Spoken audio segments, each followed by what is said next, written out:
tarde a todos. Retomamos agora a nossa Innovation Talk, depois de resolvidos alguns problemas técnicos. No entanto, queria agradecer a vossa participação. Esta é uma Innovation Talk promovida pela Agência Nacional de Inovação, enquanto organismo de normalização setorial para a área da inovação, e insere-se num conjunto de iniciativas que temos planeadas para divulgar as atividades da Comissão Técnica Nacional, que tenho vindo a dinamizar desde há alguns anos.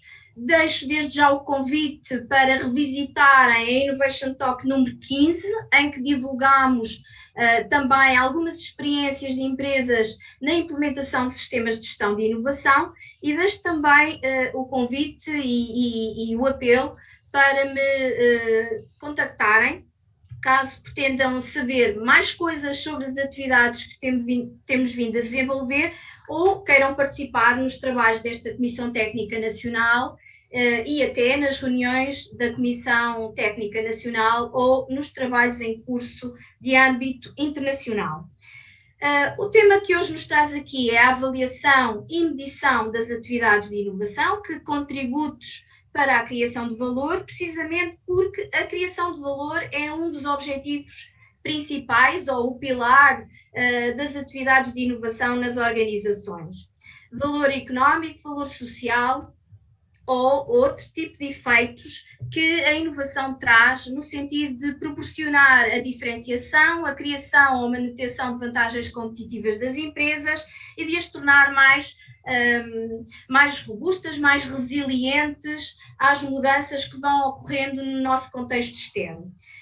Diversos estudos apontam precisamente para o facto que as organizações que conseguiram robustecer as suas capacidades de inovação e desenvolvê-las de modo sistemático e ao longo do tempo são aquelas que estão mais preparadas para lidarem com a incerteza, com o risco e até com os grandes problemas globais, como aqueles que acabamos de atravessar e que ainda estamos a sofrer esta pandemia que enfrentamos.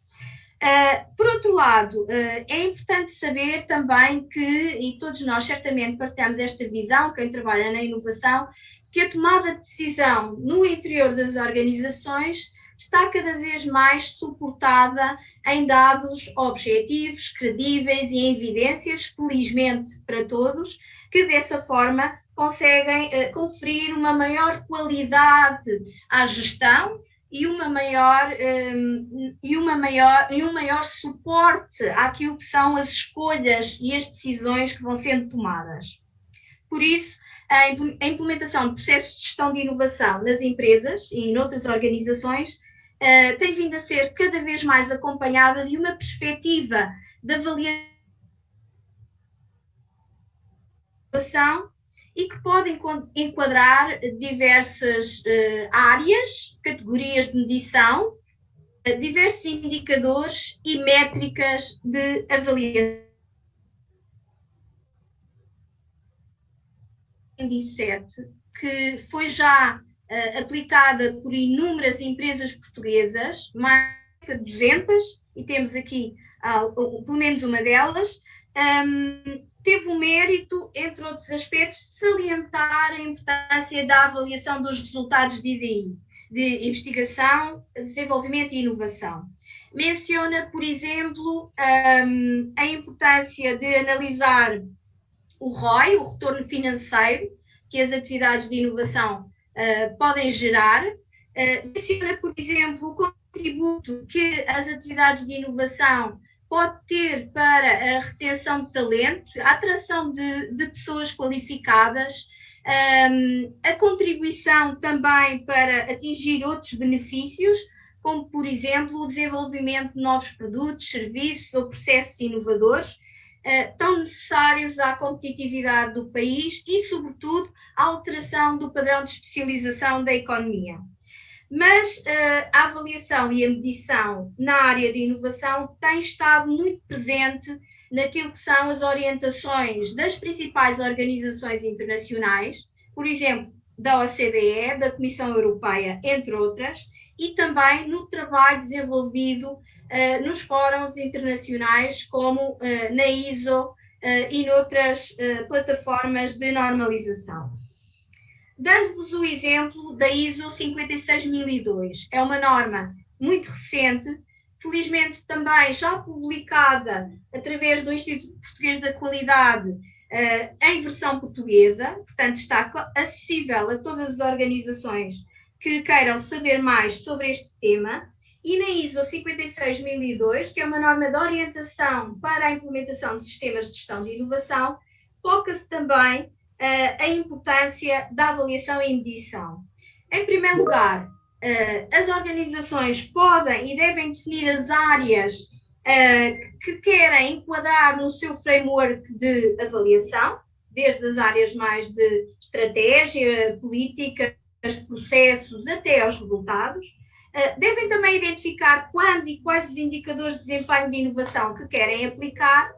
E, em segundo lugar, esta norma aponta também já alguns exemplos de indicadores que podem combinar diferentes perspectivas de inovação e de avaliação sobre as atividades das organizações. Por exemplo, falamos aqui de 3 grandes categorias de indicadores. Por um lado, os indicadores de input, ou de esforço, se assim o quiserem chamar, que medem, sobretudo, lá está, esse esforço da organização para desenvolver as suas atividades de inovação. Dou alguns exemplos: o número de pessoas afetas à ideia e inovação, ou a percentagem de investimento em ideia e inovação. Uma segunda grande categoria de indicadores respeita aos indicadores de processos, por exemplo, para aferir a qualidade e a eficácia da colaboração com parceiros, ou a capacidade de aprendizagem, ou mesmo outras capacidades como a capacidade de experimentação. E uma terceira grande categoria de indicadores, também mencionada na ISO 56002, diz respeito aos indicadores de resultados, que são normalmente aqueles de que nós falamos mais, porque são indicadores que avaliam e medem, sobretudo, os efeitos das atividades de inovação. Por exemplo, relacionados com o ROI da inovação, com a satisfação de clientes ou utilizadores relativamente aos novos produtos que a empresa ou organização, ou serviços que a organização coloca no mercado ou na sociedade, mas também a sua dinâmica de desenvolvimento de novos produtos e serviços inovadores no contexto do seu portfólio de produtos e serviços existentes.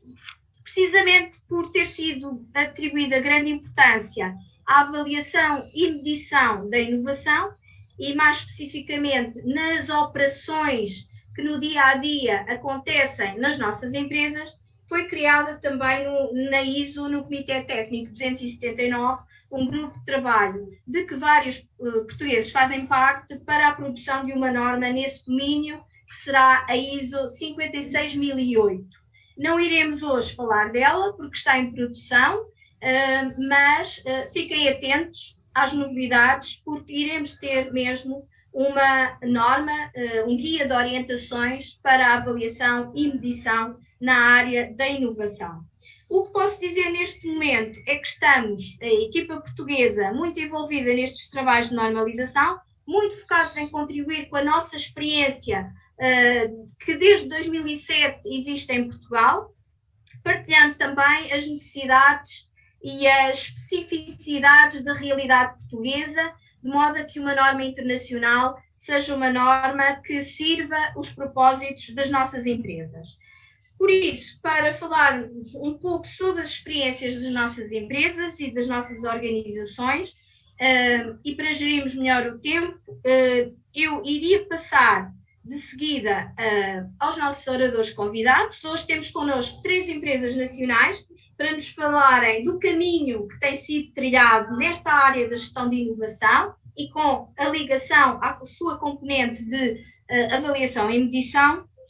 Não irei apresentar o currículo de cada um deles, porque saberão eles próprios, melhor do que eu, aquilo que é a sua experiência, mas teremos hoje connosco a Mónica Rufino, diretora-geral da Opcare, o Micael Fontu, diretor de ID da Iberolab, e a Silvia Garcia, diretora do Innovation Lab da Imprensa Nacional Casa da Moeda. Irei passar de imediato a palavra à Silvia Garcia, pedindo-lhe que nos fale um pouco da importância que a inovação tem na vossa organização, questão que depois peço também para ser abordada pelo Micael e pela Mónica nesta sequência que apontei. Silvia. Obrigada, Isabel. Antes de mais, quero agradecer o convite. É com muito gosto que estou aqui para partilhar a experiência da Imprensa Nacional Casa da Moeda. E um bocadinho antes de falar exatamente do nosso ecossistema de inovação, como funciona, quem somos, gostaria só de falar um pouco, apresentar a Imprensa Nacional Casa da Moeda, embora possa, à partida, dispensar apresentações, que é uma empresa já muito antiga. Gostaria só de dizer que a Imprensa Nacional Casa da Moeda não é só a produção de moeda, como o próprio nome indica, que é muitas vezes associada à maioria das pessoas. Nós, efetivamente, neste momento, o nosso negócio, o nosso principal negócio está relacionado com a produção de documentos de segurança, como o cartão de cidadão, o passaporte, quer português, quer outro passaportes internacionais, e como a carta de condução. Hoje em dia, a Casa da Moeda, e focando aqui neste principal negócio, que é a área da segurança, de documentos de segurança, estamos muito focados no que é normal que aconteça hoje em dia no processo de transição digital. E é aqui, efetivamente, onde a inovação assume um papel muito determinante no negócio da empresa. Estamos focados em pegar nos nossos documentos de segurança físicos, dar-lhes de forma digital. Por exemplo, estamos a construir um projeto que vai traduzir a nossa carta de condução física numa carta de condução, num documento seguro, que tudo que por aí tem relacionado com a proteção de dados, problemas de cibersegurança, portanto, tudo isto é um exemplo de um projeto que estamos a criar. E pronto, estamos essencialmente focados quer nesta área da transição digital, quer também na área de proteção de marca, na construção de selos de segurança que ligam o físico ao digital. Portanto, isto são das principais estratégias da Empresa Nacional da Casa da Moeda em termos de inovação. Ecossistema de inovação e o quão importante é a inovação para nós. Bom, começa logo à partida que a Casa da Moeda tem 7 pilares estratégicos e a inovação é o primeiro ou o segundo pilar estratégico que é mencionado ao nível da empresa. Portanto, é considerado um dos principais pilares estratégicos da empresa, a par do outro pilar estratégico que é a internacionalização, e temos, em função disso, destinado 1% do nosso volume de negócios para o desenvolvimento de projetos de investigação e desenvolvimento e de inovação. O ecossistema é realizado numa ótica do Open Innovation, onde criamos uma rede de inovação que é constituída pelas principais universidades e centros de investigação do país. Também já contamos com a integração de algumas startups da rede e os nossos projetos são desenvolvidos em colaboração com estas entidades numa forma de copropriedade, portanto, de propriedade intelectual partilhada. A par disso, portanto, nós iniciamos uns projetos de investigação e desenvolvimento com estas universidades e depois temos uma equipa interna, que é a equipa do INCM Lab, que eu dirijo, que é constituída por doutorados e por gestores de inovação, que fazem a ligação e cuja missão é gerir projetos de investigação e desenvolvimento orientados para o negócio da empresa e depois pegar neles, internalizar o conhecimento, portanto, tem a função de internalizar o conhecimento junto das áreas que vão dar forma e produtizar as provas de conceito que são desenvolvidas nestes projetos. Portanto, desde que a rede foi criada, já em 2016, já contamos com mais de 30 projetos de investigação e desenvolvimento na nossa rede, onde já estiveram envolvidos cerca de 80 investigadores. Como resultados desta colaboração, já temos 5 tecnologias patenteadas a nível nacional e internacional, 2 registros de marca. Portanto, isto são alguns dos resultados mais marcantes aqui em termos do nossa inovação na casa. Gostaria também de dizer que um outro pilar do ecossistema de inovação que nós criamos é o Prémio de Inovação da Imprensa Nacional Casa da Moeda, onde é um prémio que tem um valor de 1 milhão de euros e funciona como uma cola aberta para os nossos investigadores da rede, e a ideia é que o conhecimento que é gerado quer nas universidades, quer nas startups, seja possível nós pegarmos, concretizarmos e traduzi-los no nosso negócio da empresa. Portanto, não me querendo alongar muito mais, só para dizer que realmente a inovação é uma grande aposta da Empresa Nacional Casa da Moeda. Já temos algumas tecnologias que estão criadas e introduzidas nos nossos produtos, que já têm alguns retornos financeiros bastante significativos, e além disso tem-nos permitido em concursos internacionais de colocarmos e ganharmos alguns concursos internacionais muito competitivos e que são muito relevantes aqui para o negócio da Empresa Nacional Casa da Moeda. Obrigada, Isabel. Sílvia. Passávamos então ao Micael. Ok, muito bom dia a todos. Eu também vou começar a fazer uma pequena introdução da empresa Iberolef. Iberolef é uma empresa que existe já há 25 anos, cá em Portugal, e tem várias unidades produtivas em Portugal e também uma unidade produtiva no Brasil. É uma empresa que pertence a um grupo, o Grupo Iberomoldes, e por si só, Iberolef produz, desenvolve, industrializa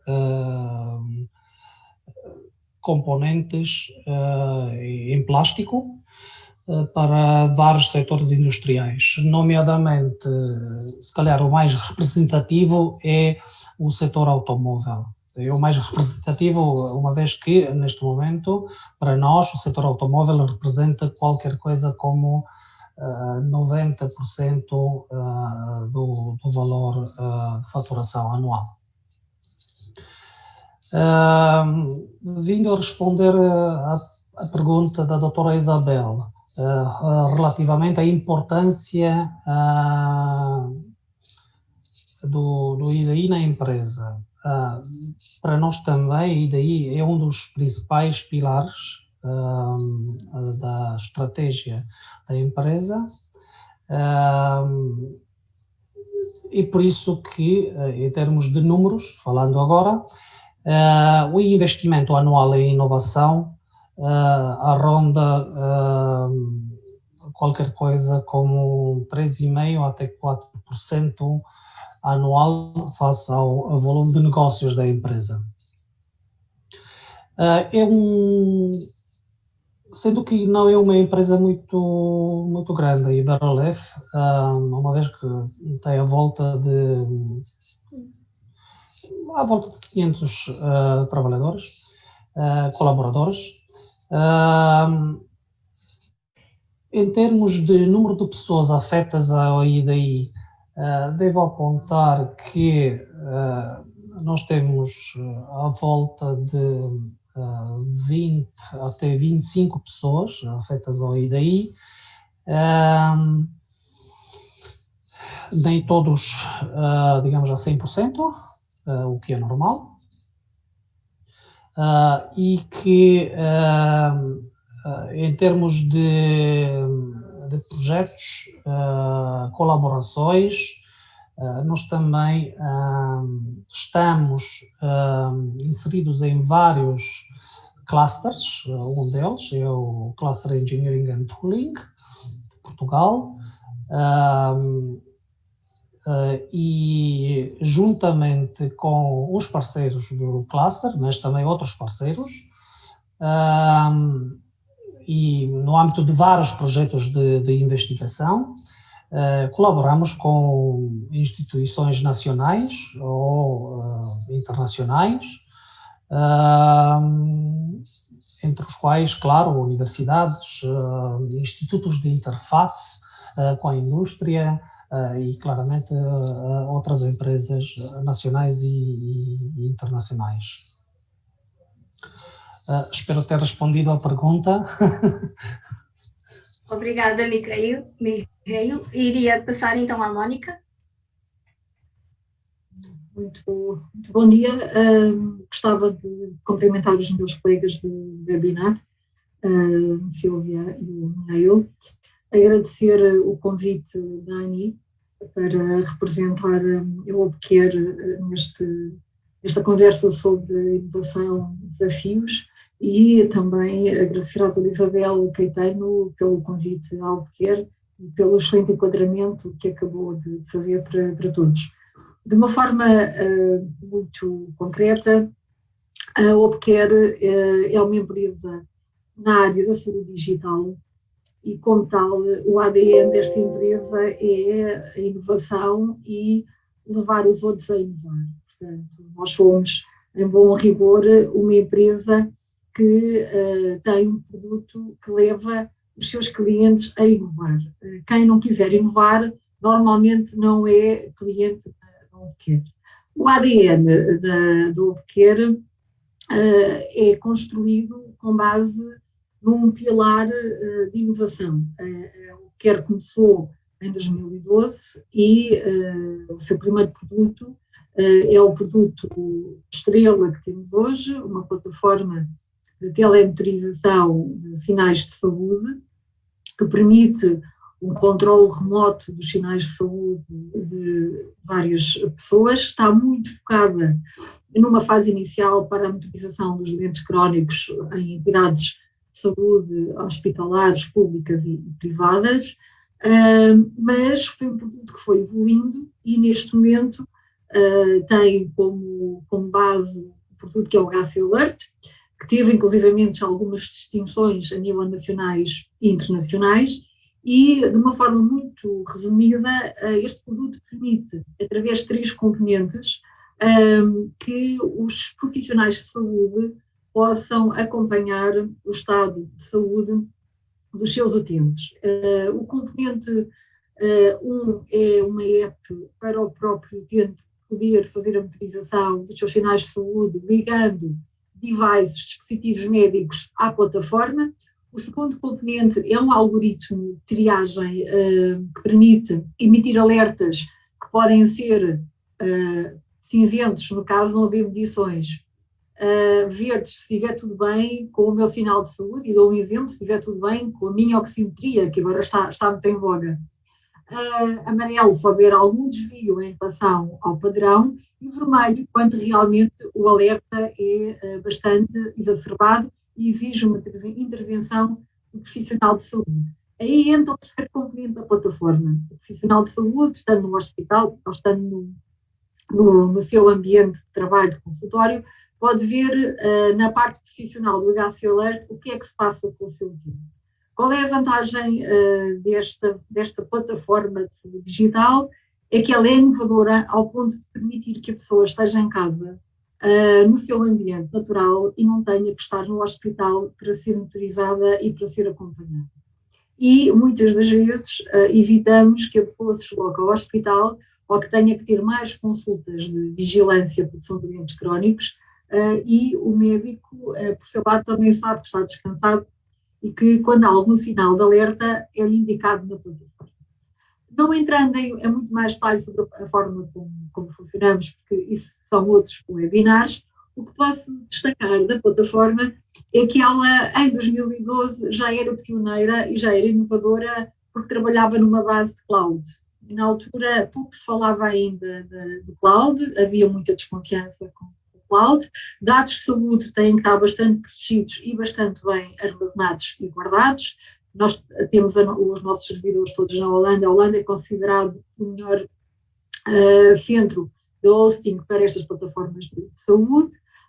Somos plataforma preferencial da Microsoft e trabalhamos também com 28 fabricantes de equipamentos médicos e plataformas. Isto significa que dificilmente um oxímetro ou um tensiómetro não faça parte já, a sua marca, da quantidade de marcas de fabricantes que incorporamos na nossa plataforma. Para responder em concreto à questão da doutora Isabel, a inovação é uma vantagem na nossa organização. Qual é a importância que ocupa? ocupa toda, porque nós temos que estar constantemente a inovar, que os produtos digitais e os produtos tecnológicos continuam com muita frequência. Nós não fabricamos um copo, não fabricamos um prato, não fabricamos um carro. E os carros também têm a sua descontinuação. Nós fabricamos uma plataforma digital que a cada momento pode ficar descontinuada se nós não tivermos uma equipa de investigação e desenvolvimento atenta e uma equipa que está constantemente a avaliar aquilo que se passa no mercado e tentar perceber o que é que o mercado necessita, quais são as necessidades das empresas que atuam na área da saúde, que é praticamente o nosso core, e também agora na área mais do cuidado sénior, das comunidades, da relação da saúde com outras entidades, como são as câmaras, que zelam pela saúde dos cidadãos. E aqui não querendo entrar muito na pandemia, mas sabemos que a nossa solução vai também a ser muito alavancada por estas necessidades urgentes de soluções online, remotas, que permitam uma maior rapidez e acesso mais fácil e on real time à saúde dos cidadãos e das comunidades. E penso que respondo à questão colocada. Obrigada, Mónica. Nós acabámos de receber uma questão de alguém que nos está a ouvir, que é a Maria Rita Ferreira. Eu não vou conseguir, neste momento, enquadrar já todas as questões, mas a questão que a Maria Rita Ferreira coloca, que é qual o tipo de infraestrutura que poderá ser necessária para implementar a curto prazo um processo de avaliação das atividades de inovação, prende-se muito com aquilo que é a nossa segunda questão, que é, no fundo, qual é a vossa experiência, como é que fazem na prática a avaliação e a medição das atividades de inovação e que vantagens vêm nisso. Portanto, eu iria desde já passar a palavra para vós de novo, não esquecendo que temos aqui já a questão da Maria Rita, que gostava de saber melhor como é que isto é possível fazer e num espaço de tempo curto. Podemos agora inverter e começar pela Mónica? Muito bem, então eu vou tentar em uníssono responder à sua questão e à questão da Maria Rita, para poder depois também passar a palavra aos meus colegas de painel. Não quer a implementação de uma infraestrutura de inovação, que é a nossa plataforma digital, depende muito do que é solicitado em termos de projeto pelo nosso cliente. Se for um projeto standard, simples, que seja um software as a service, porque é assim que nós trabalhamos, nós num mês conseguimos fazer a implementação, e essa implementação apenas exige do lado do nosso cliente um acesso remoto à nossa plataforma. Ou seja, se não exigirem necessidades de integração com ERPs, como possa ser os sistemas de gestão do hospital ou da entidade, a infraestrutura que nós trabalhamos é uma infraestrutura cloud, temos uma arquitetura de sistema para um software as a service e em um mês nós temos um produto-chave na mão. Esse produto engloba o fornecimento dos devices ao utente, e falamos de um oxímetro, um tensiómetro, um termómetro, engloba o fornecimento de um tablet ou de um smartphone onde o utente tem a sua aplicação e depois a instalação do software da plataforma clínica, o HC Alert, no dispositivo que o médico, os enfermeiros, os profissionais de saúde designados tenham para consultar a informação sobre a plataforma de clínica do utente. Se falarmos de projetos mais alargados, como estamos a desenvolver agora um projeto com Viena, em Áustria, onde se pretende a integração com uma plataforma que já existe e que foi pré-desenhada para o efeito, que preconiza a motorização de cidadãos na cidade de Viena com Covid, com a ligação a devices novos que não faziam ainda parte do nosso sistema de fabricantes dos 28 que incorporamos.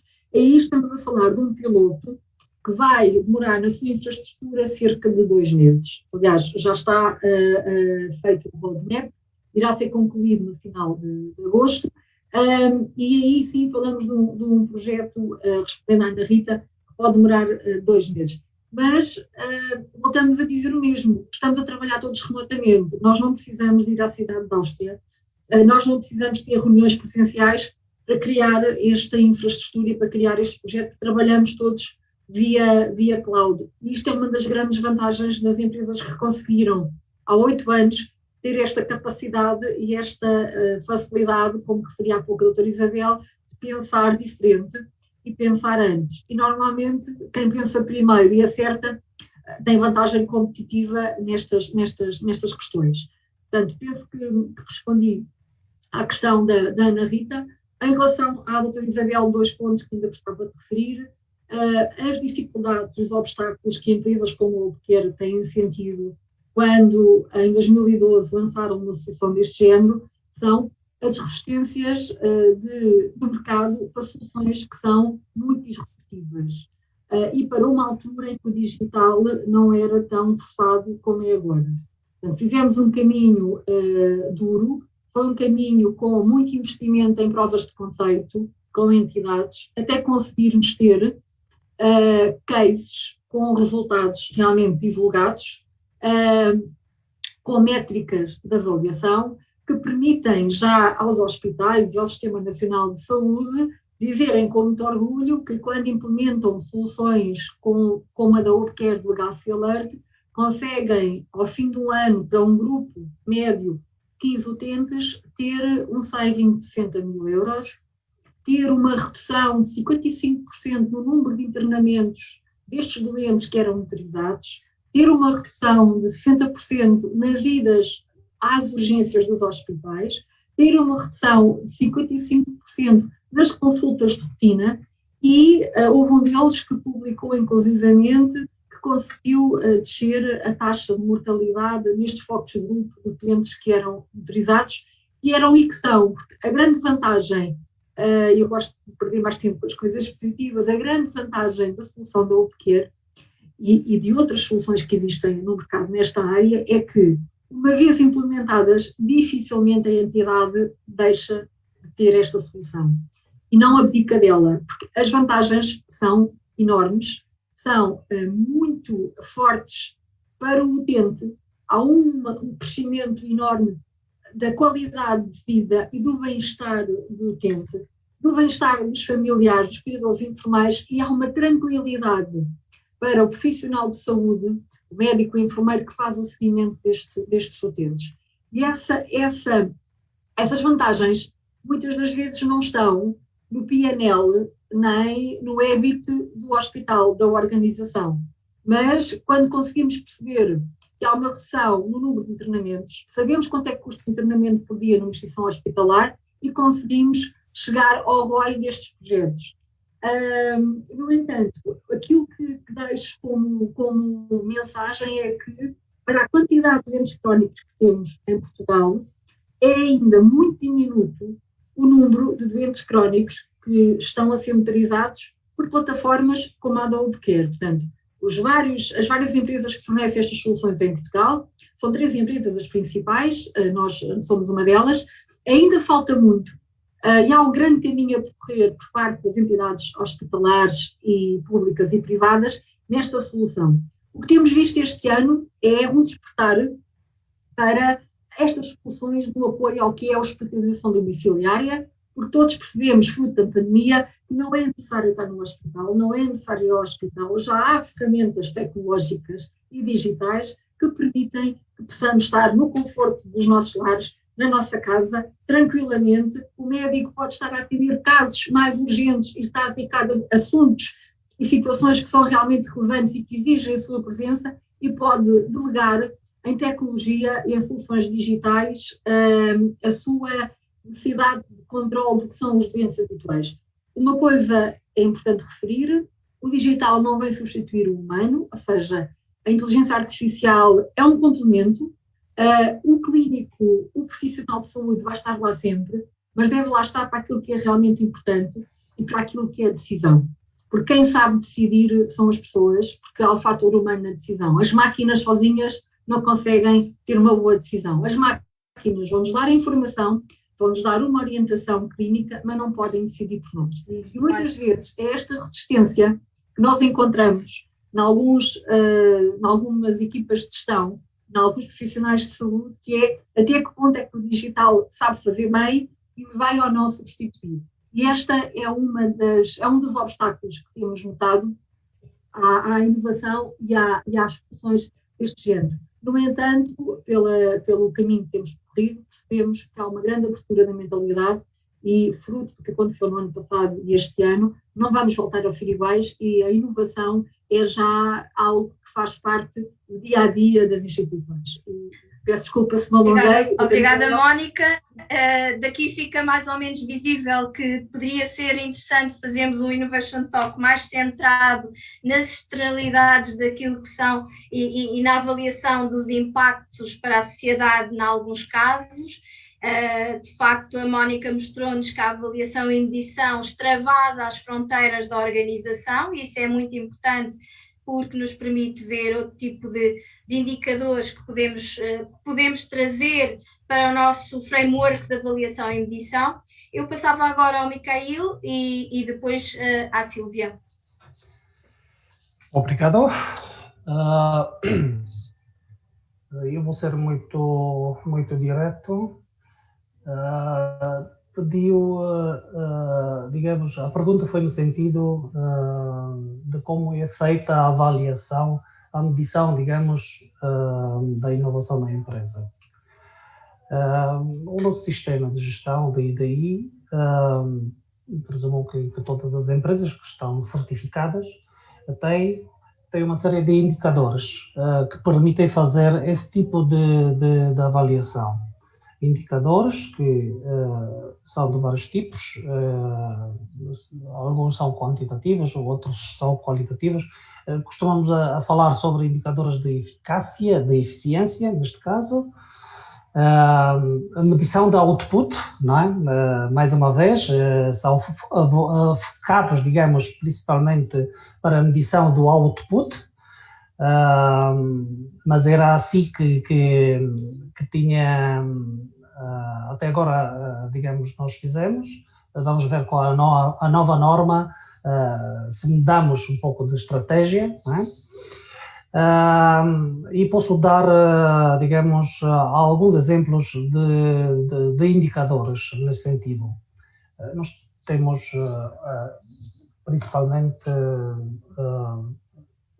no nosso sistema de gestão de IDI, temos 4 processos. Vou falar sobre 3.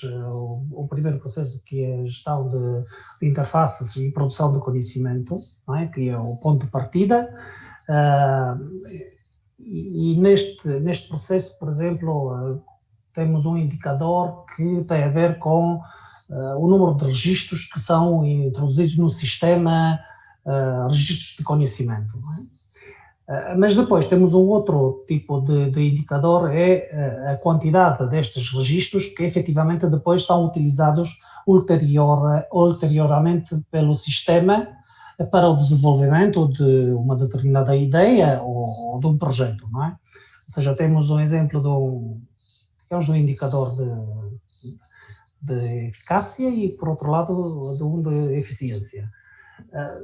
O segundo processo, que é a gestão de ideias e a avaliação de oportunidades, também temos a mesma filosofia, indicadores de eficácia e eficiência, alguns que têm a ver com o número de ideias que são introduzidas no sistema e outros que têm a ver com o número de ideias que foram efetivamente aprovadas e que seguiram ulteriormente para a abertura do processo, de um projeto de IDI. No caso dos projetos de IDI, o terceiro processo, não é? Gestão e planeamento de projetos de IDI. Aqui temos muitos indicadores, porque se calhar é o principal processo que existe em qualquer sistema de gestão de IDI. Além do óbvio ROI, não é? Tinha que estar, não é? Temos alguns que têm a ver com o cumprimento dos prazos e digamos, dos orçamentos, também são importantes, mas também com eventuais novas entradas em termos, digamos, de projetos ou novas saídas, ou seja, a quantificação anualmente, por exemplo, do número de projetos que são fechados e a abertura de novos projetos. Enfim, principalmente, vou dizer, se calhar o nosso sistema é um pouco influenciado pelos outros sistemas de acreditação que nós temos em casa, nomeadamente a ISO-TS e a ATF, que é específico para o setor automóvel, inclui também a ISO 9001 de qualidade, mas também outros sistemas em que estamos acreditados e de algum modo está a ser influenciado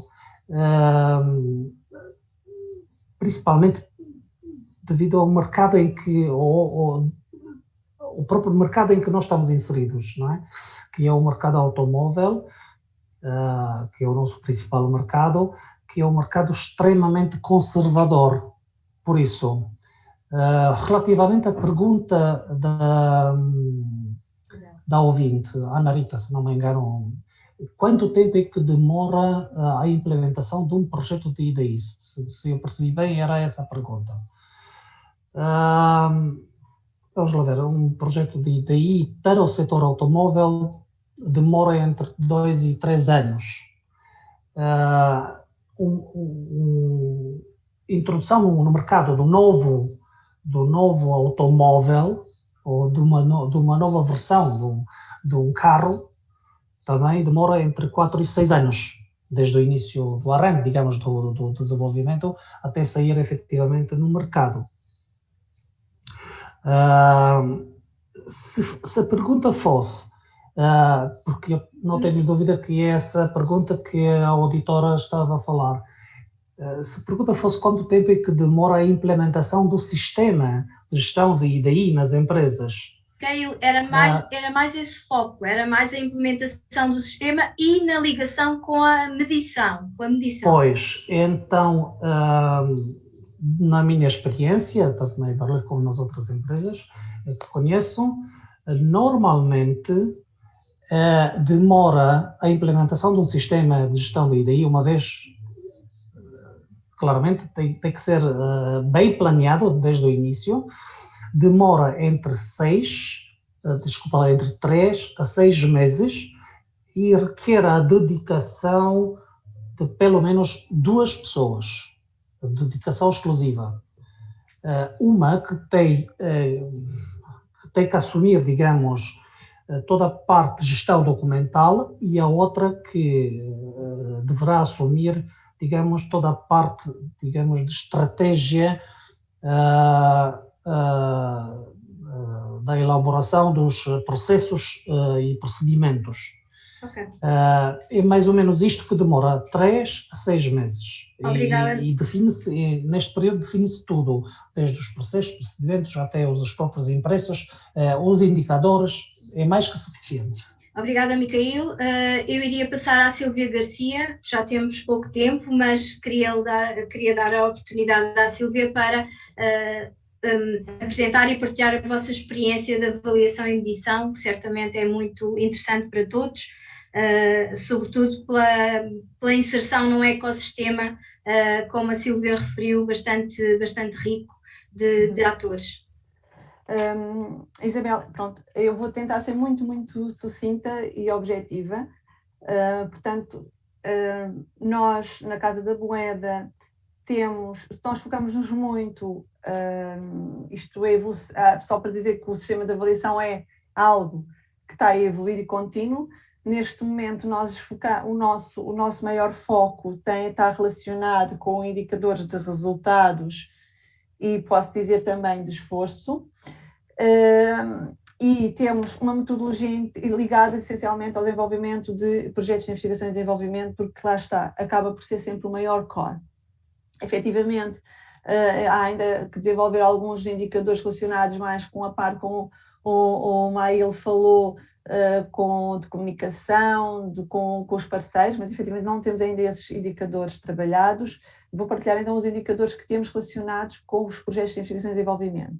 Portanto, desenvolvemos uma metodologia de avaliação e valorização de projetos, que para nós é muito importante porque ajuda no apoio da decisão, quer se qual o projeto que vamos encetar, se faz sentido encetar, e esta avaliação da metodologia de avaliação e de valorização de projetos é controlada pela nossa área de gestão e pelo nosso conselho fiscal, está no contrato de gestão da nossa administração, e é uma avaliação, uma metodologia que tem essencialmente duas dimensões, podemos dizer assim, uma dimensão de investimento, onde avalia perante o investimento qual é o impacto global no portfólio de produtos da empresa e produtos dos negócios da empresa, e também uma avaliação de sucesso, e esta avaliação de sucesso tem em função das dos resultados materiais e dos resultados de impacto da empresa.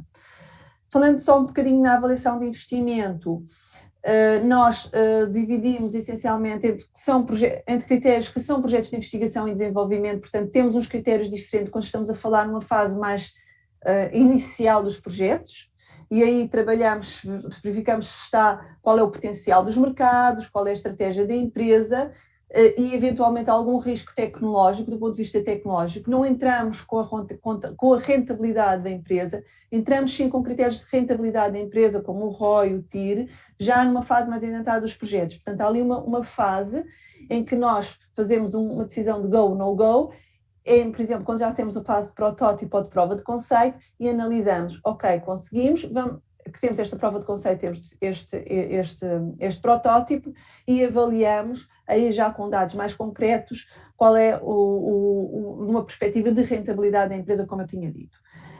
E este mecanismo de avaliação para nós é muito útil e para a nossa gestão é muito útil porque apoia muito no suporte à decisão. Do tipo de investimentos que pretendemos fazer. Em relação, e pronto, para terminar, queria só deixar aqui alguns exemplos de métricas que usamos, e lá está, temos um budget de, como eu referi no início, de 1% do nosso volume de negócios não investido em EDE, portanto isso é motorizado anualmente, se conseguimos realmente concretizar a execução dos projetos do ponto de vista financeiro, ele é escrutinado trimestralmente, e temos também um projeto muito ambicioso, um KPI muito ambicioso, que é o número de tecnologias patenteadas por ano, e o número também de tecnologias inovadoras que incorporam os produtos na empresa, e também um outro indicador, que é o número de novos projetos que iniciamos anualmente na empresa. Pronto, e temos outros, obviamente, deixo estes que são os que são mais escrutinados e monitorizados na empresa. Pronto, Isabel, tentei ser curta. Obrigada, para não me alongar muito mais.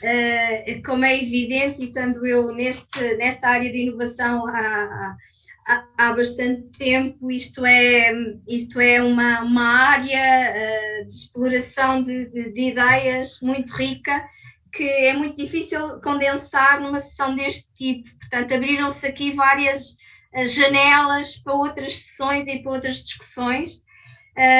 Devo dizer que nós tínhamos três questões colocadas por diferentes pessoas. Eu vou tentar rapidamente encapsular numa única resposta a partir da minha experiência as pistas para as suas respostas. A Márcia pergunta como é que é possível, como é que se pode fazer uma primeira monitorização da performance inovadora. Eu diria desde já que é muito importante fazer um primeiro diagnóstico, o as-is, e depois conseguir perceber qual é o caminho e o que é que se quer monitorizar, avaliar e medir a posteriori. Portanto, há uma fase diagnóstica, é como que uma fotografia da organização no momento, e depois temos que definir, de acordo com a estratégia, os objetivos de inovação, aquilo que são os projetos em curso, etc. E também algumas exigências dos próprios programas de financiamento de que as organizações beneficiam, Lembrem-se, por exemplo, que os programas da Comissão Europeia, mas outros, estão muito focados no impacto das iniciativas e dos projetos financiados. Portanto, um sistema que a organização implemente já pode considerar também os contributos que são esperados para dar resposta a essas exigências. Mas é preciso não só o diagnóstico, mas depois também definir o framework, definir as áreas de medição, de avaliação e medição, definir os indicadores e também as métricas, não esquecendo que em tudo isto é preciso sensatez, simplificação e procurar aproveitar o melhor possível aquilo que a organização já tem, muitas vezes nos seus sistemas de informação, e que podem depois também servir os propósitos de um sistema de avaliação e medição para a área de inovação.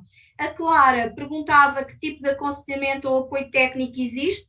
Bom, existem inúmeras organizações, consultoras, instituições de interface que têm experiência nestes domínios, mas fica também já a porta aberta para depois falar mais em pormenor com a Clara sobre essas possibilidades.